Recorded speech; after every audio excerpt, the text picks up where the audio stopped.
Welcome to Frequency, for women expanding into their next level selves and moving with intuitive clarity and planetary alignment as they do.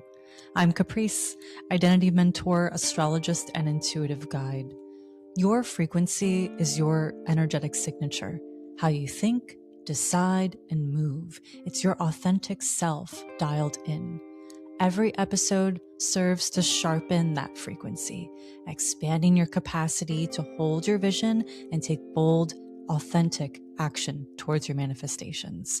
High standards, high signal, high frequency. Hi, everyone. Welcome back. Today, I want to talk about identity and specifically why we feel the friction when we are entering our next level life and even our manifestations, where we can be in them and still be operating partially from an outdated identity, or why you can't even begin to shift your reality because you're so attached to who you've been. And also to say, it's very possible too that other people are attached to that version of you and they don't want you to change. So I think a lot of people are so much more aware now of what holds them back, and so many people are doing the self-development work, and this is a sign and signal of the age of Aquarius in which we're in. We are waking up to ourselves. We are undoing a lot of programming. And I think that what we bump up against is that programming. It's the fears, it's patterns, it's emotional states, it's older versions of ourselves when we are attempting to shift our external, very tangible world and manifest externally. And eventually there becomes a disconnect between the life you say you want, and again, you can even be actively in it, the beginnings of it.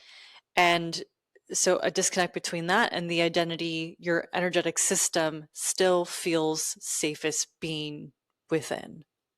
That's where people begin looping. That's where self-sabotage happens. That's where people feel stuck, inconsistent, disconnected, or just unable to move forward with ease. It's like a battleground within yourself. It's very much a you versus you situation. And it's not because you lack desire, but it's because there's identity incongruence. And honestly, this conversation today, this podcast today, connects deeply to something that I've been building behind the scenes, and I'm so happy to kind of trickle in and talk about. And if you head to my website, you'll see some tricklings, you'll see some changes there, because so much of what keeps people stuck isn't a lack of potential, it's distorted internal signals. And that's exactly why I created the frequency reset. And I'm so excited to bring this to the brand and have a signature program that reflects all of my work in the last decade.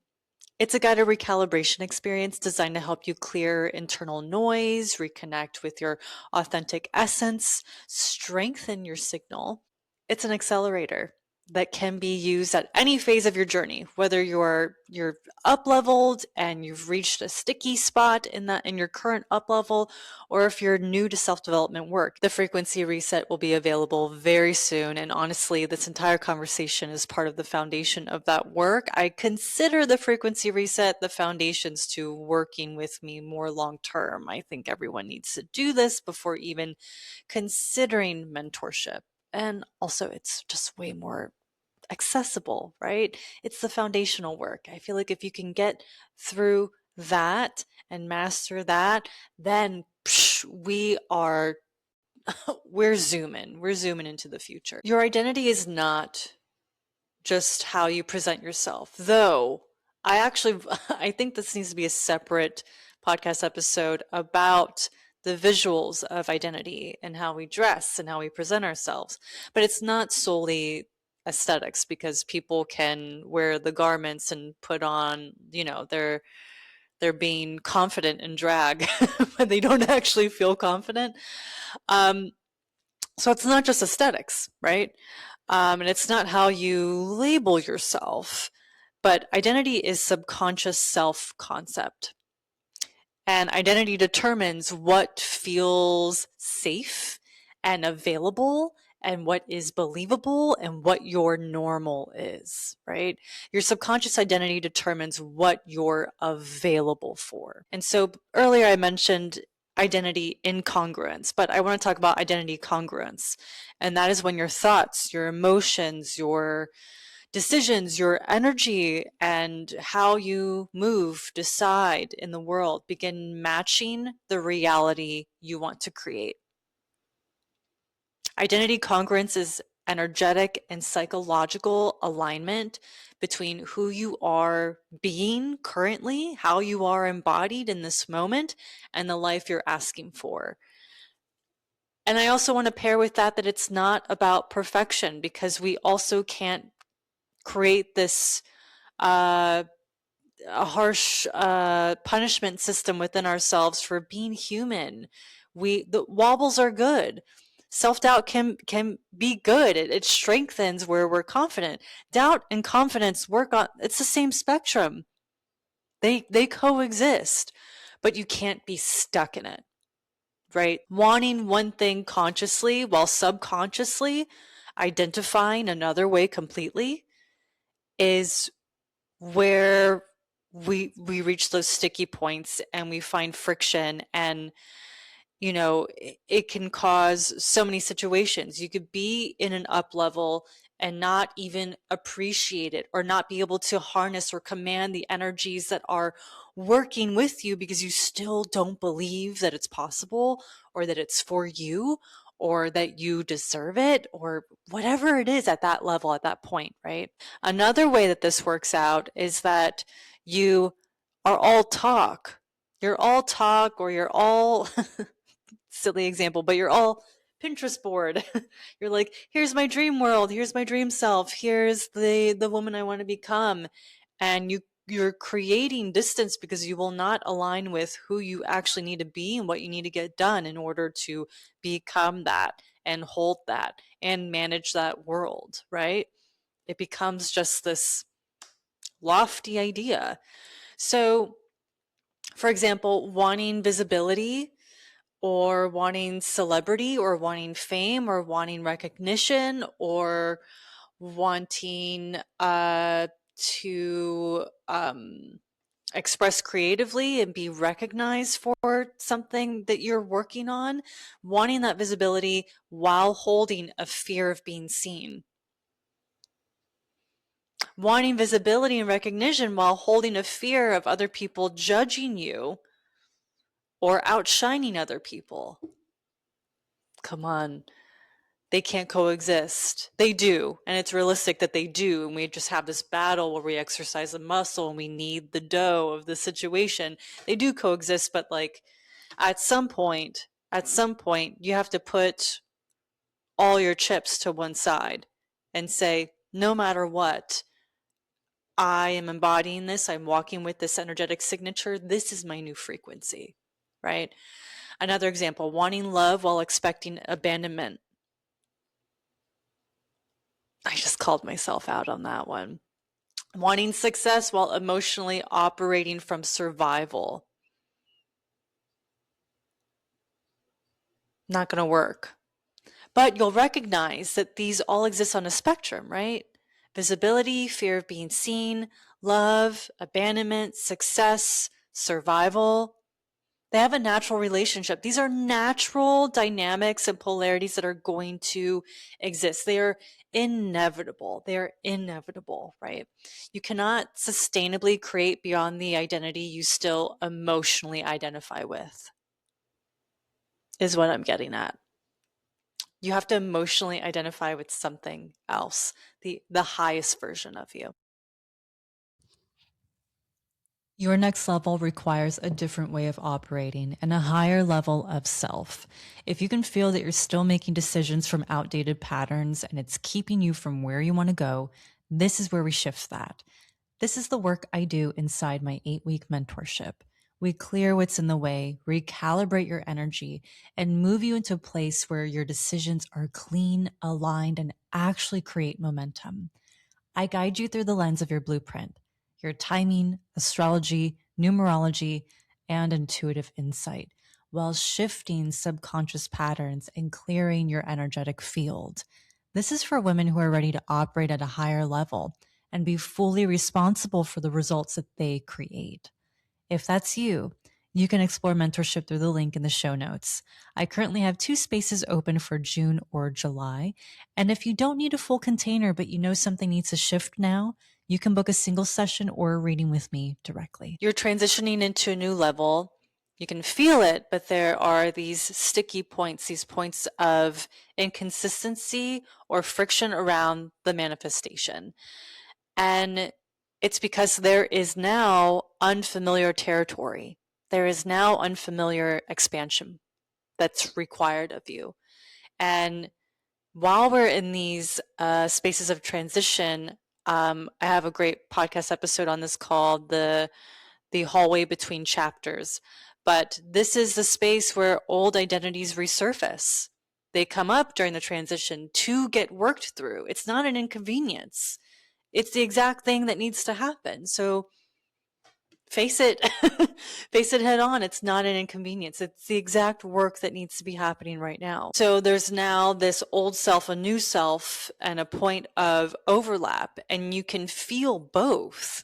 Both are coexisting, but one is a denser frequency that just doesn't make sense with where you are. And that discomfort doesn't mean that you're misaligned. It just means that what you're experiencing is an identity recalibration. Your body needs to feel safe holding this expansion. And otherwise it's going to be procrastination or emotional collapse, or you're just avoiding the potential of you. You're avoiding yourself. You're avoiding the inevitable, right? And then you're going to just feel you're going to be stuck in that hallway. And being stuck in that hallway is just not a fun place. People can be stuck there for years. And honestly, if you're in the hallway, I just want you to applaud yourself, because most people don't even move from the room that they were born in. You get what I'm saying? They never leave. They don't ever question the decor, the layout. They don't ever wonder what's outside that room. So if you're listening to this podcast and you know very much what I'm talking about, this hallway, this transition, I want you to just recognize that you're part of a smaller percentage of people realistically who are willing to question the room that they were born into and do something else. Let's talk about magnetic decisions, which is so much a part of the frequency reset. And I also have a podcast specifically on magnetic decision making. But magnetism is not performance. It's not performative. It's not. It's congruence. It's alignment. It's alignment. It is cleaner decisions. It is moving differently based off being an expectation of the future that you trust that you are building. Okay?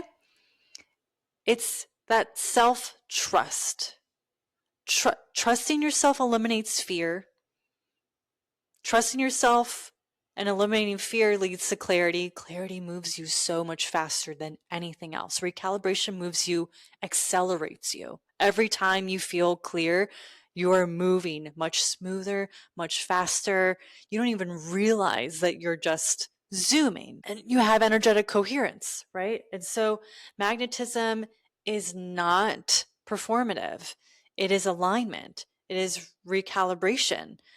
You're doing the identity work, you're doing the subconscious rewiring, you're changing your routines to support you. Hey, we're still in Taurus season. You're changing your routines that align with long-term sustainable ease, abundance, success, beauty, right?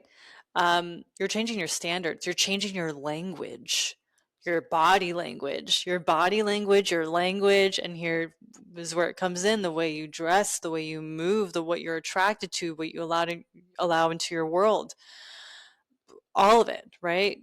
Clarity changes how you move. And once you're owning that daily, you're on it.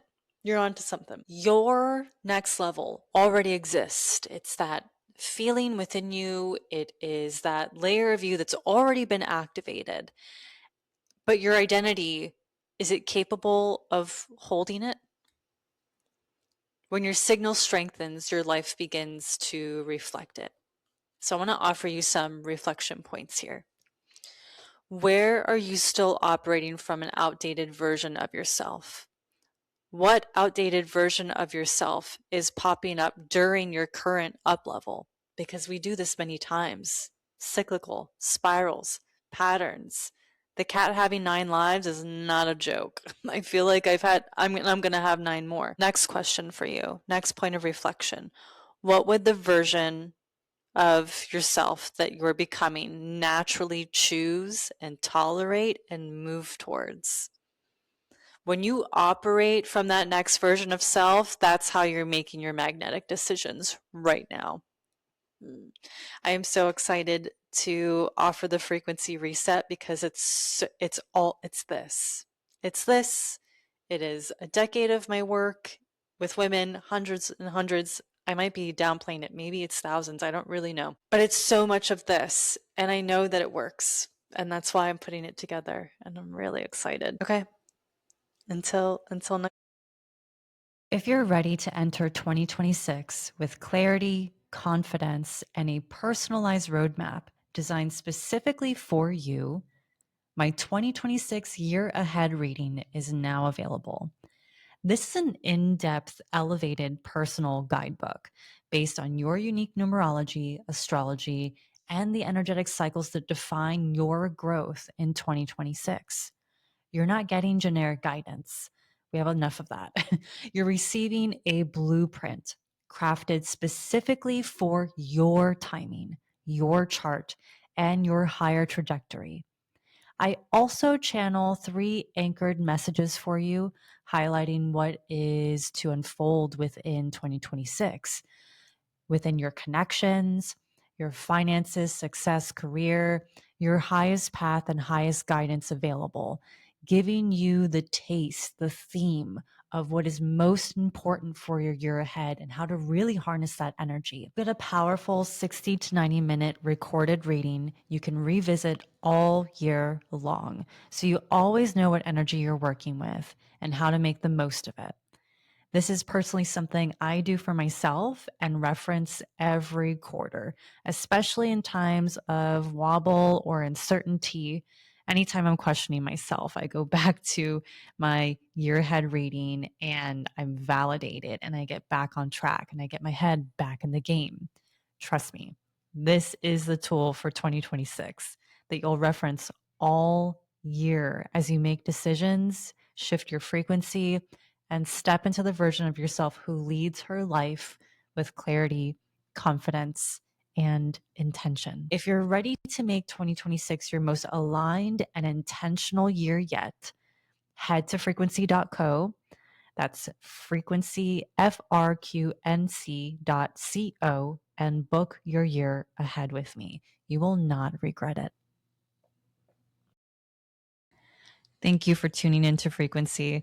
If this episode sparked something in you, I would love to know. Reach out to me. Everything's in the show notes. Until next time.